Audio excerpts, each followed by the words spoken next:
ملک یمن میں ایک قبیلہ طوے آباد تھا جس کا سردار حاتم طائی تھا، جو اپنی سخاوت میں بے مثل تھا۔ حاتم طائی کے پاس ایک بہترین عربی النسل گھوڑا تھا جو اپنی خوبصورتی اور تیز رفتاری میں بے مثل تھا۔ ایک مرتبہ شاہی روم کے دربار میں حاتم طائی کی سخاوت اور اس کے پاس موجود اس عربی النسل گھوڑے کی تعریف کی گئی، اور ہر شخص اپنی معلومات کے مطابق تعریف کر رہا تھا۔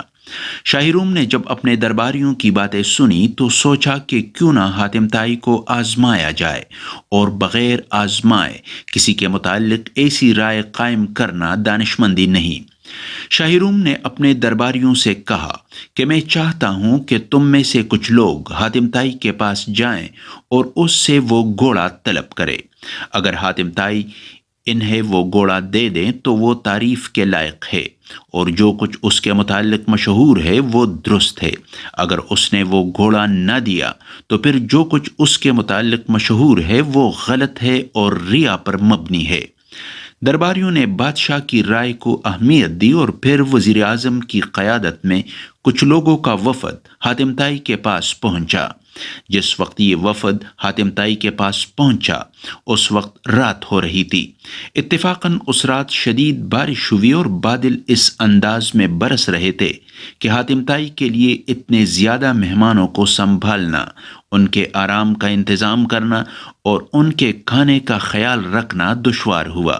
بہرحال حاتم طائی نے مہمانوں کو بنا ہوا گوشت کھلایا اور انہیں نرم و آرام دہ بستروں پر لٹایا۔ صبح ہوئی تو وزیر اعظم نے دوران گفتگو اپنے آنے کا مقصد بیان کیا اور حاتم طائی سے وہ گھوڑا مانگا جس کی شہرت عام تھی۔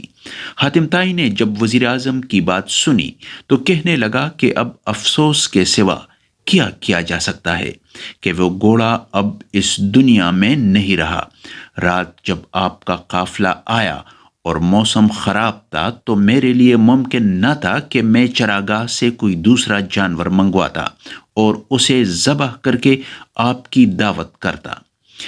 اس وقت گھر میں میرے پاس وہی گھوڑا موجود تھا، میں نے اسے ذبح کروا دیا، اور مجھے یہ ہرگز گوارا نہ تھا کہ میرے مہمان بھوکے سوتے۔